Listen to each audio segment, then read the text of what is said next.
Welcome to another edition of For All Seasons. I'm Todd Murray, along with former WVU quarterback Fred Wyant. Thank you for joining us, Fred.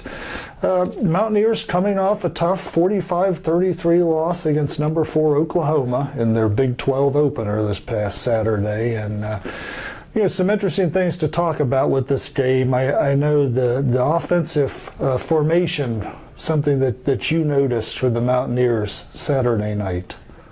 Well, my only observation is when you're playing a defensive team as big and good as that team is, and you set your backs back so far, you can't get them to the line of scrimmage before those big guys have either established in our backfield or they're still pushing our guys back, and our backs don't get any chance at all to run or break through a hole, because they've got to go too far to get to the line of scrimmage, let alone get beyond it. Yeah.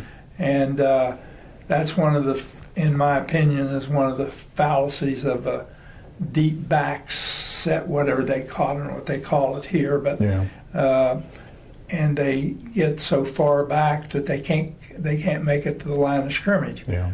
What we did is that we wanted to hit that line so that it was just you didn't have to take the guy clear out. You just had to brush him, scoot him, block him off from seeing it. You didn't have to knock him down or back or anything.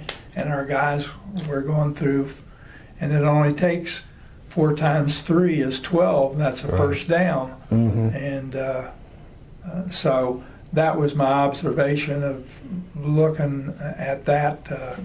You can pass, obviously, from that, but if you don't run the ball, your passing most of the time is not very effective. Right. I know another thing that offenses coaches often do in today's game is they like to script the first 10 to 15 plays going into the game. I know you take issue with that. Well, I'd have to ask you or anybody else that would come in there, what's the relevance of those 15 plays? If things don't, they had to base it on what they thought the team was going to do. Right. If the team doesn't do that, you still going to run those plays, or are you going to check off, or why don't you just let the quarterback call it and check off at the line, which they don't do, of course. Right. Yeah. Yeah, I know that's a big thing. And another thing, a topic, imagination. I know, sometimes in today's game that can be lacking a little bit. And I know you remember a play very vividly from your senior year against George Washington. Tell the viewers about that. Well, we played GW, a night game down there. We were undefeated. And we got down to less than 4 minutes to go, and GW had a lead of 12-7, and we were going down the tubes. Back then, they didn't have 150 bowls; they only had 6. So if you missed one, or if you didn't go undefeated or close to it, you're not going to get a bowl bid.